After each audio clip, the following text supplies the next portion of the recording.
여러분 반갑습니다. 추운 날씨에 건강 조심하시길 바랍니다. 오늘 12월 15일 맥체인 성경 읽기 우리 하십시다. 역대하 17장, 스가랴 2장, 요한복음 5장, 요한계시록 6장이에요. 오늘 말씀 중에 요한복음 5장 말씀 잠깐 설명드리고 우리 함께 기도하도록 합시다.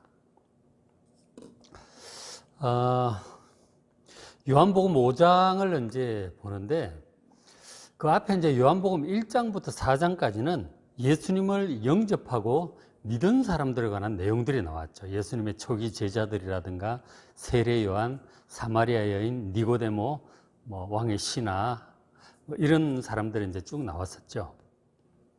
자, 근데 오늘 5장부터는 분위기가 아주 싹 달라져요. 5장부터 12장까지는 예수님을 거부하고 예수님에 대해서 아주 공격적인 이 유대인들, 바리새인과 당시 많은 유대인들과 예수님께서 논쟁하시는 내용이에요. 그 5장부터 12장 이 논쟁하시는 내용은 공관복음서에서 볼 수 없는 아주 특이한 그런 내용들이죠. 굉장히 논쟁적이에요.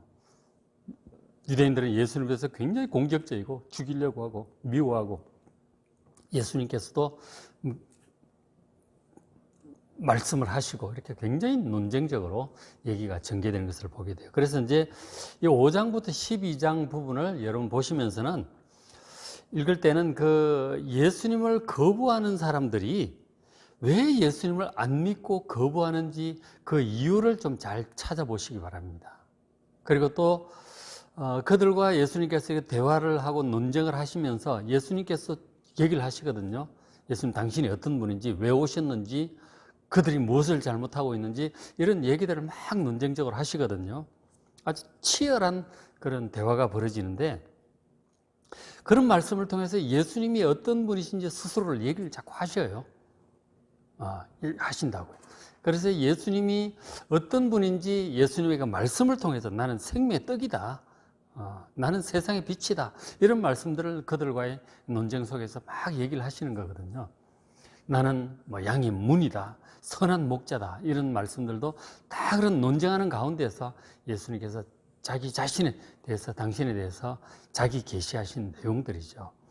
그러니까 안 믿은 사람들은 왜 안 믿는지 예수님도 그들에 대해서 상당히 공격적으로 얘기를 하시죠. 너희들은 마귀의 자식이다. 막 그런 말씀도 하시고 막 그러거든요. 그러니까 그들이 왜 안 믿는지 그 이유도 막 얘기를 하세요. 그런가 하면 또 예수님의 그 말씀을 통해서 예수님이 어떤 분이신지를 많이 드러내세요.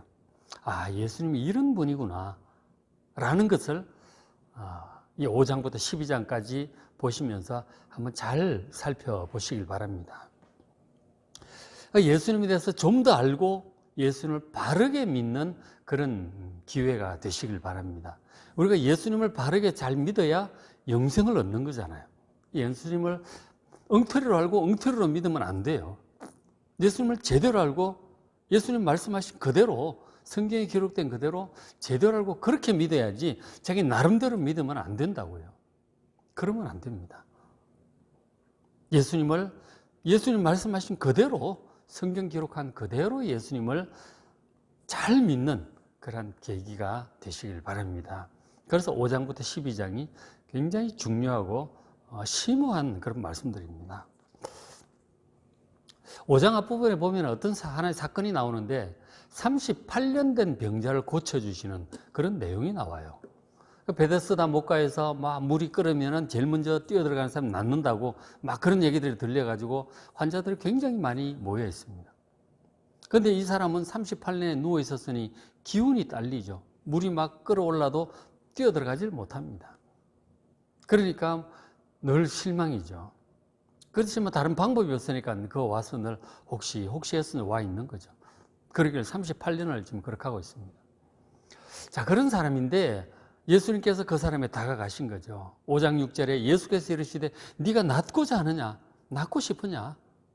그랬더니 이 사람이 대답이 7절에 보세요. 병자가 대답하되 주여 물이 움직일 때 나를 못에 넣어주는 사람이 없어요. 그래서 내가 막 기어서 가는 동안에 다른 사람이 먼저 내려가니까 제가 영 나을 기회가 없습니다.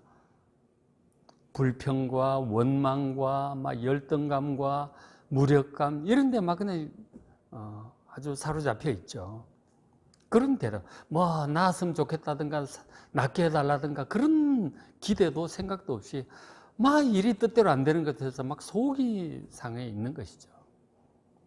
그랬더니 예수님께서 8절에 뭐라고 그러셨어요? 예수께서 이러시되 일어나 내 자리를 들고 걸어가라. 일어나라는 거죠. 자리를 들고 걸어가라는 거예요. 이게 무슨 말씀인가 하고 쳐다보는데 걸어봐야 되겠다는 생각이 이제 드는 거죠. 믿음이죠. 그래서 막 일어서는데 일어나시는 거죠. 다리에 힘이 생긴 거죠. 그래서 자기 누웠던 자리를 둘둘 말아가지고 걸어간 거잖아요. 제가 예배 때 이제 영상도, 요한복음 영상도 좀 보여드리고 그랬었는데, 그렇게 이 사람이 일어난 거죠. 9절에 그 사람이 곧 나와서 자리를 들고 걸어갔어요. 이 사건이 이제 5장 앞부분에 나오면 더 이쁘죠. 5장, 6장, 7장 다 그런 식으로 되어 있어요. 앞에 사건이 있고 그 사건과 관련해서 유대인과 논쟁이 벌어지는 것이죠. 어쨌든 병이 나은 굉장히 좋은 일이 벌어진 거잖아요. 그런데 하필 그 사람이 병이 나은 그날이 안식일이었어요. 안식일날은 의사가 환자를 고쳐서도 안 되고 일이니까, 그리고 뭔가 자리를 들고 물건을 들고 걸어간다, 그것도 안 되는 거죠. 어느 정도 뭐 이상 걸어가도 안 되고 몇 킬로 이상 물건을 들어도 안 되고 안식일날 일을 하면 안 되니까 라는 차원에서 그런 자세한 안식일 규정들이 있었어요. 안식일을 어겼다는 거죠. 누가 당신 보고 자리 들고 걸어가라 갔냐. 그래서 이 사람이 나중에 알고 예수라는 분이 나 고쳐주고 자리 들고 걸어가라 그랬다. 그렇게 얘기가 퍼지니까 예수님 안식일을 안 지키는구나. 얘기가 이제 그렇게 와전된 것이죠. 사실은 이 38년 된 병자를 고친 놀라운 기적이었잖아요. 그런데 이게 뭐 안식일 범에 이상한 그런 사건처럼 되어버렸어요. 굉장히 좋은 일인데 이런 오해도 아니고 이런 이상한 인식이 돼버린 거죠. 그래서 이 바리새인과 유대인들이 예수님이 따지려고 온 거예요. 왜 안식일날 병을 고치느냐? 단지 안식을 범한 거 아니냐? 그렇게 따집니다. 그래서 예수님께서 대답을 하셨어요. 5장 17절에 예수께서 그들에게 이르시되 내 아버지께서 일하시니 나도 일한다. 아버지 하나님께서 사람들을 살리고 병자도 고치고 하시니까 나도 아버지처럼 이 사람의 병을 고치는 것이다. 안식일 얘기는 대답도 없고 대답 안 하시고 지금 그렇게 얘기를 하신 거죠. 그러니까 하나님 아버지처럼 나도 사람들의 병을 고치는 거다. 그렇게 얘기를 하신 거예요. 그랬더니 그 말을 알아듣고 18절에 유대인들의 반응이, 유대인들이로 말미암아 더욱 예수를 죽이고자 하니 이는 안식일을 범할 뿐만 아니라 안식일날 병을 고치고 자리 들고 걸어가라 그러고 뿐만 아니라 하나님을 자기의 친아버지라고 지금 얘기를 하는 거죠. 마치 하나님과 자기를 동등한 수준으로 그렇게 얘기를 하는 거예요. 그렇게 알아들은 거죠. 예수님은 실제로 하나님의 아들이고 하나님 아버지께서 하신 일을 예수님도 하시는 거예요. 예수님에게도 아버지와 같은 능력이 있죠. 그리고 하나님 아버지와 자기를 동등으로 그렇게 삼위일체잖아요. 동등하신 거예요, 실제로. 동일한 수준으로 이렇게 말씀을 하시니까 이 사람들에게 신성모독이다 이렇게 된 거죠. 안식일도 범하지, 신성모독이지. 그래서 예수님을 이거 그냥 살려둬서는 안 되겠구나. 그렇게 생각하고 예수님을 죽이려고 하는 생각들을 품기 시작합니다. 안식을 범하는 것과 스스로를 아버지와 동등으로 삼는 것. 근데 친아버지고 나와 같다. 아버지처럼 나도 일하는 거다.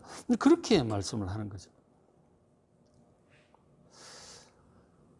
38년 된 병자가 나왔다는 이 좋은 일 앞에서 안식일을 범한다, 신성모독이다, 죽이려는 생각을 지금 품게 되는 거죠. 자, 그렇게 말하는 그들에게 예수님께서 이렇게 대답을 하셨어요. 예수님은 결코 주시지 않죠. 5장 19절에 아들이, 즉 예수님이 아버지 하나님께서 하시는 일을 보지 않고는 아무것도 스스로 할 수 없다.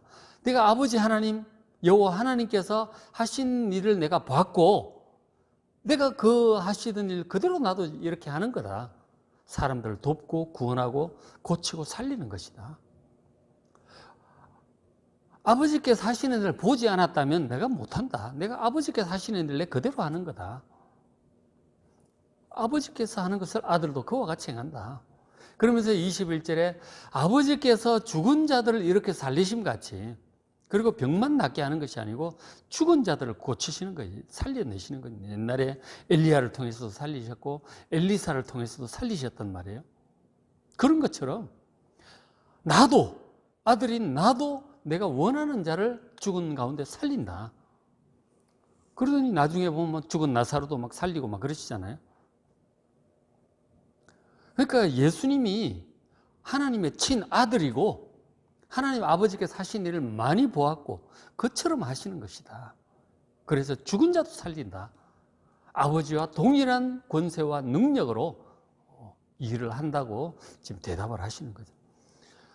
유대인들이 지금 신성모독이라고 막 죽여야 되겠다는 생각을 하고 있는데 당당히 얘기를 하시는 거죠. 왜냐하면 저것이 사실이기 때문에. 아버지, 아들이시고 하시는 것을 보았고 그것처럼 능력을 행하시고 죽은 자를 살리시는 거예요. 진짜 친아들이시기 때문에. 여러분, 예수님이 하나님의 아들이심을 믿으시기 바랍니다. 요한복음 1장이나 이런 데 보면은 나다나엘도 그러고 당신은 하나님의 아들이십니다. 이스라엘의 임금이고 아들이십니다. 고백을 하잖아요. 베드로도 마태복음 16장 보면 당신은 그리스도시요 살아계신 하나님의 아들이십니다. 고백을 하잖아요. 믿잖아요. 그런데 이 사람들은 예수님께서 하나님의 아들이라고 얘기를 하시니까 신성모독이라고 그러고 죽이려고 드는 거죠. 하나님의 아들로 믿는 사람이 있고 그것에 대해서 아주 심한 거부감을 가지는 사람들도 있는 거예요. 예수님 진짜 하나님의 아들이 맞아요. 그 아들로 믿고 받아들인 자와 아주 거부감을 갖는 사람이 쫙 갈라지는 거죠.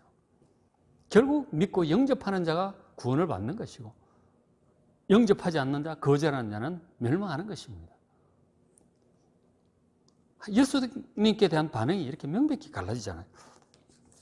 어쨌든 예수님은 분명히 당신에 대해서 저렇게 표현을 하셨어요. 그죠? 그리고 더 나아가서 예수님 계속 얘기하십니다. 그런 거부감을 갖고 있는 자들에게 25절에 죽은 자들이 하나님의 아들의 음성을 들을 때가 올 것이다.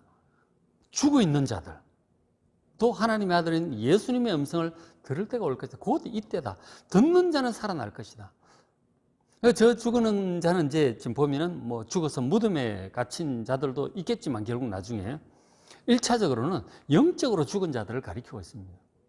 지금 눈앞에 있는 자들 중에서 우리까지 포함해서 영적으로 죽은 자들이 예수님의 음성을 듣고 예수님이 하나님의 아들이요 그리스도이심을 알고 믿는 자, 그런 사람은 영적으로 살아나는 거예요. 거듭나는 것입니다. 새 생명을 얻는 거예요. 그 말씀을 지금 하시는 거죠.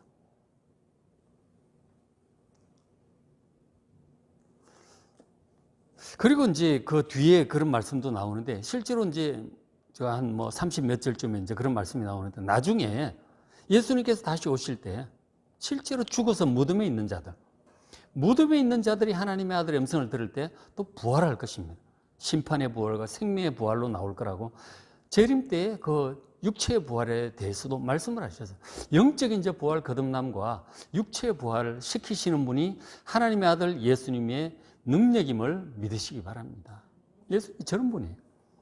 저런 말씀을 하셨고 그 다음 26절에 아버지께서 자기 속에 생명이 있음같이 하나님 아버지 속에 참 생명이 있어요. 죽지 않는 영원한 생명이죠. 그게 원래 우리 타락하기 전에 우리 조상 아담과 하와에게도 있었어요. 그러나 범죄함으로 죽음을 선고받고 그 생명을 빼앗기게 되죠. 그 죽습니다. 그러나 참 생명은 원래 죽는 게 아니에요. 하나님 아버지처럼. 하나님의 아버지께 그 참 생명이 있어요. 조에. 그것처럼 아들에게도 생명이 있다. 예수님에게도 그런 참 생명이 속에 있습니다. 동일한 생명을 하나님 아버지의 생명을 예수님도 가지고 있습니다. 참 생명이 있다는 말씀을 하셨고 그 다음에 또 27절은 또 인자됨으로 말미암아 예수님께서 이렇게 사람으로 태어나심으로 말미암아서 심판하는 권한을 예수님께 주셨다고 말씀해요. 예수님은 우리 모든 사람들을 최후의 심판을 할 수 있는 권한을 갖고 계신 분임을 믿으시기 바랍니다. 예수님이 어떤 분인지 지금 막 쫙 얘기하시는 거죠. 사람들이 뭐 믿든 안 믿든 막 얘기를 하시죠. 내 말을 듣는 자는 영원히 죽지 않을 것이다. 그런 말씀도 하셨고, 저런 말씀이죠. 영적으로 죽은 자들 예수님의 음성을 들으면 살아나고 새 생명을 얻고요. 이 예수님 속에 참 생명, 영원한 생명이 있고 그것을 또 사람들에게 믿는 자들에게 주시고요. 그리고 예수님 온 세상 사람들을 심판하는 권한을 아버지께로부터 받은 분임을 믿으시기 바랍니다. 저런 분이에요, 예수님이. 예수님을 저렇게 믿으셔야 되는 거예요. 인류의 스승이니 뭐 사랑의 화신이니 지혜자니 뭐 개혁자니 그렇게 믿어갖고 안 되는 거예요. 저 하나님의 아들이심과 예수님의 신성과 구원자이심과 이런 것들을 믿어야 되는 거예요. 그게 성경대로 제대로 믿는 거고 그렇게 믿어야 구원을 받고 영생을 얻는 것입니다. 그래서 이제 예수님이 저런 분이라는 것은 예수님이 지금 말씀을 직접 막 하시잖아요. 직접 하시는데 예수님의 저런 모든 말씀이 옳다고 하는 것, 예수님이 정말 하나님의 아들이고 하나님께서 보내신 분이고 예수님의 모든 말씀이 진리라고 하는 그런 사실에 대해서 예수님이 옳다고 증언하는 존재들이 있습니다. 예수님이 내가 직접 얘기하니까 못 믿겠냐? 나에 대해서 증언한 자들이 있다라고 이제 5장에서 쭉 얘기를 했어요. 네 가지를 얘기를 하시는데 5장 32절에 나를 위하여 증언하시는 이가 따로 있다. 너희들이 내 말을 믿기 어렵다면 나를 위하여 증언하는 사람들의 말을 잘 기억을 하라. 33절에 너희가 요한에게, 세례 요한입니다. 세례 요한에게 사람을 보내매 요한이 진리에 대하여 증언하였다. 세례 요한이 예수님 얘기를 쭉 한 거죠. 보라, 세상 죄를 지고 가는 하나님의 어린 양이다. 성령이 그 위에 머무르는 그분이 바로 성령으로 세례를 주는 분이라고 하셨는데 바로 전 나사렛 예수가 그분이다. 내가 세례를 베풀 때 성령이 그 위에 머물더라. 그렇게 얘기를 한 거죠. 세례 요한이 예수님에 대해서 얘기를 한 거예요. 그 앞에 1장이라든가 2장 그런 내용이 나오죠. 그 다음 36절에는 내가 하는 그 역사가 아버지께서 나를 보내신 것을 나를 위하여 증언하는 것이다. 지금 예수님이 하신 역사들이 있죠. 막 죽은 자를 살리고 무리를 걷고 폭풍을 가라앉히고 오병이어 기적을 행하고 병자들을 말씀으로 저 멀리 있는 사람도 막 고쳐 그러시잖아요. 그런 모든 역사, 물론 포도주를 만든 것도 다 포함해서 그런 것들이 하나님께서 예수님을 보내셨다고 하는 가장 강력한 증거라고 말씀하시는 거죠. 여러분 그런 예수님을 행하시는 능력을 보시고 인류 역사상 성경에 기록된 모든 기적을 다 살펴도 예수님만큼 많은 기적을 행하신 분이 없어요. 엘리야와 엘리사도 예수님에 미치지 못하고 모세도 예수님께 미치지 못합니다. 가장 엄청난 능력을 행하셨던 분이 바로 예수님이었어요. 여러분 예수님이 참으로 하나님께서 보내신 그리스도고 하나님의 아들이심을 믿으시기 바랍니다. 그 역사가 증언하고 그 다음에 37절에는 아버지께서 친히 나를 위하여 증언하셨다고 말씀하죠. 하나님 아버지께서도 예수님에 대해서 직접 얘기를 하셨어요. 바로 예수님께 세례를 받았을 때 이는 내 사랑하는 아들이라. 예수님께서 하나님께서 예수님 세례 받을 때 하늘 위에서 직접 말씀을 하셨어요. 예수님 향한 이는 내 사랑하는 아들이라. 너는 내 사랑하는 아들이라. 그렇게 말씀을 하셨어요. 하나님 직접 증언하셨죠. 그 다음에 39절에는 이 성경이 곧 내게 대해 증언하고 있다. 그렇게 말씀해요. 이 성경이라고 하는 것은 바로 구약 성경을 지금 가리키고 있는 거죠. 예수님 시대의 성경이라고 하는 것은 그 신약 성경은 기록되기 전이니까. 구약 성경 전체가 바로 예수님에 대해서 증언하고 있다고 말씀을 하고 있는 것이죠. 그러니까 저도 이제 우리 맥체인 성경 읽기 하면서 구약 그 선지서에 대해서 제가 쭉 얘기를 하잖아요. 구약 선지서도 보면 동일하게 예수님 얘기를 계속 하고 있는 거예요. 모세오경에도 말할 것도 시편도 말할 것도 없고요. 선지서가 특히 많이 말씀을 하고 있죠. 이 예수님에 대해서. 잠언에도 있고요. 그죠? 태초부터 계시는 건 지혜라고 그렇게 말씀을 하고 있잖아요. 어쨌든 성경 전체가 우리의 구원자이신 장차 오실 그 메시아에 대해서 증언한 것이라고 그렇게 주님께서 말씀을 하셨어요. 여러분 세례 요한의 증언을 믿으시고 뭐 우리만 해도 지금 좀 세례요한의 증언이 실감이 들라는데, 예수님 당시 그 1세기 사람들은 예수님 오시기 전에 이 세례요한이 이미 많은 사역을 했고 세례를 베풀면서 오실 메시아에 대해서 얘기를 했거든요. 그 많은 사람들이 세례요한이 메시아인가 그렇게 이제 생각을 했었거든요. 그러니까 아니다. 내 뒤에 오실 분이 있고 나는 그분의 신발끈 풀 자격도 안 된다. 그렇게 얘기를 했단 말이에요. 세례요한이 증언이라고 하는 것은 1세기 당시 유대 쪽에서는 아주 강력한 힘을 가지고 있는 증언이었어요. 그리고 예수님에게 수많은 능력들, 그리고 하나님 아버지의 친히 하신 말씀들, 성경 전체, 이런 것들을 통해서 예수님을 제대로 믿는 여러분 되시길 바랍니다. 예수님을 믿을 수 있는 근거가 굉장히 많다 하는 거죠. 자, 그런데도 불구하고 당시 바리새인 유대인들이 예수님을 믿지 않은 이유가 무엇이었을까요? 그리고 지금도 예수님 복음이 이렇게 전파되고 있지만, 방송으로 뭐 수많은 교회 전도자들 뭐 전파되고 있지만 예수 안 믿잖아요. 왜 예수님을 안 믿는 걸까요? 우리는 믿는데. 사람들이 믿지 않는 이유에 대해서 당시나 지금이나 똑같은데 예수님께서 말씀하셨어요. 특히 5장에서 두 가지 정도 말씀해 주셨는데, 5장 42절에 다만 하나님을 사랑하는 것이 너희 속에 없음을 알았노라. 그러니까 이 사람들 하나님을 사랑하지 않는 거예요. 그래서 예수님을 사랑하지 않고 예수를 믿지 않는 거예요. 하나님을 사랑하지 않아. 뭔가 율법을 지키는 것 같고 예배를 드리는 것 같은데 하나님을 사랑하지 않아요. 그 중심에는 뭔가 다른 것을 사랑하고 있어요. 하나님 아닌 다른 것을 사랑하고 믿는 것을 구약적인 용어로 뭐라고 했죠? 우상이죠, 우상. 다른 것들을 사랑하고 다른 것들을 믿는 거예요. 그래서 하나님을 제대로 안 믿으니까 하나님 보내신 자, 아들 예수님을 안 믿는 거예요. 하나님을 진실로 다윗처럼 믿는다면, 이사야나 모세처럼 믿는다면 당연히 예수님을 믿습니다. 성경을 제대로 믿는다면 예수님을 안 믿을 수 없어요. 성경도 제대로 안 믿는 거죠. 어쨌든 예수님 말씀하신 것은 하나님을 사랑하지 않고 뭐 돈을 사랑하든 권세를 사랑하든 뭐 사람들을 사랑하든 하나님을 제대로 사랑하지 않으므로 예수님을 제대로 안 믿는 것이다. 그런 얘기예요. 그리고 또 44절에는 너희가 서로 영광을 취하고 유일하신 하나님께로부터 오는 영광 구하지 아니하니 어찌 나를 믿을 수 있느냐. 그러니까 하나님께로부터 오는 영광, 하나님께서 인정하시고 칭찬하시고 기뻐하시는 그 영광은 구하지 않고 사람들의 영광, 사람들로부터 칭찬받고 인정받고 하는 그것을 더 중요하게 생각을 하는 거죠. 하나님께로부터는 영광보다 사람께로부터 오는 영광을 더 귀하게 여기고 그것을 추구하니까, 쉽게 말해서 하나님 신경 안 쓰는 거죠. 사랑하지도 않고 경외하지도 않는 거예요. 그래서 예수님을 제대로 못 믿는 것이다. 그런 얘기를 하셨어요. 그러니까 우상이 속에 있는 거죠. 그 부자 관원이 예수님 못 믿은 것도 마찬가지였잖아요.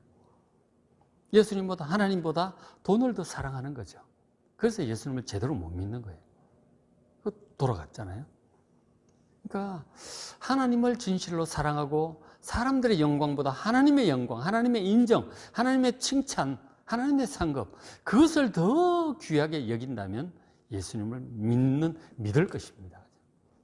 자, 그 다음에 예수님을 사람들이 믿지 않는 두 번째 이유에 대해서 46절에 너희가 모세를 믿었더라면 또 나를 믿었으리니, 즉 모세라고 하는 것은 모세 오경을 얘기하는 것이고 구약 성경을, 그러니까 한마디로 성경을 얘기하는 거예요. 너희가 성경을 믿었더라면 또 나를 믿었을 것이다. 왜? 이는 그가 성경이 내게 대하여 기록하였습니다. 성경 전체가 예수님을 가리키고 있어요. 그러나 그의 글, 모세의 글, 모세 오경, 더 나아가서 성경을 믿지 아니하거든 어찌 내 말을 믿겠느냐. 내 말은, 그러니까 모세가 기록한 글이 구약이죠. 예수님의 말씀을 기록한 글이 뭐예요? 신약 성경이죠. 그러니까 결국 저 말씀하실 때는 없었지만 이제 그걸 제자들이 기억을 했다가 성령의 감동으로 나중에 이제 예수님 말씀을 기록을 하죠. 마태복음, 마가복음, 누가복음, 요한복음 기록을 합니다. 구약 성경을 제대로 믿지 않으면 신약 성경도 믿지 않는다는 거죠. 다 연결이 되어 있는 것입니다. 그러니까 예수를 믿지 않는 이유는 성경을 제대로 믿지 않기 때문에, 성경을 보면서도 못 믿어. 인간적인 생각으로 적당히 이렇게 보는 거죠. 믿는 게 아니고. 성경을 제대로 믿지 않으면 예수님 제대로 못 믿는다 하는 거예요. 그리고 하나님을 제대로 사랑하지 않고 제대로 경외하지 않으면, 세상 영광을 더 구하면 그래도 예수님을 제대로 못 믿는다 하는 거죠. 과연 우리는 어떤지 한번 살펴보시기 바랍니다. 내가 예수님을 제대로 믿고 있는가? 내가 하나님보다 세상을 더 사랑하는가? 하나님의 영광보다 사람들의 영광을 내가 더 사랑하는가? 내가 성경을 제대로 믿는가 못 믿는가? 그것을 보면 내가 제대로 믿는지 안 믿는지 스스로 자가 진단을 할 수 있는 것이죠. 여러분, 성경을 제대로 믿고 예수님을 제대로 믿어야 영생을 얻습니다. 우리가 영생을 얻는 방법은 예수님을 제대로 믿는 거예요. 믿어야 영생을 얻습니다. 예수님을 제대로 알고 제대로 믿는 것이 굉장히 중요합니다. 나름대로 믿지 마시고, 인간적으로 믿지 마시고 성경대로 믿으세요. 예수님 말씀하는 그대로. 그 말씀 보면서 뭐 의심스럽다 그러고 못 믿다 그러고 못 믿겠다 그러고 신성 모독이라 그러고 거절하는 이런 사람들은 노선을 따라가면 그럼 멸망길로 가는 것이죠. 제자들처럼 예수님 말씀을 그냥 고지고대로 믿는 거예요. 혹시 인간적인 생각을 가지고 잘 안 믿어진다고 하면 기도하십시오. 예수님 말씀을 그대로 믿게 해주시옵소서. 그렇게 기도해서 예수님 말씀을 성경 기록된 그대로 믿고 온전한 믿음으로 예수를 믿고 따르는 여러분 되시길 바랍니다. 자, 오늘 맥체인 성경 읽기 역대하 17장, 스가랴 2장, 요한복음 5장, 요한계시록 6장입니다. 오늘 말씀 잘 읽으시고 그리고 은혜 받으시고 기도하시기 바랍니다.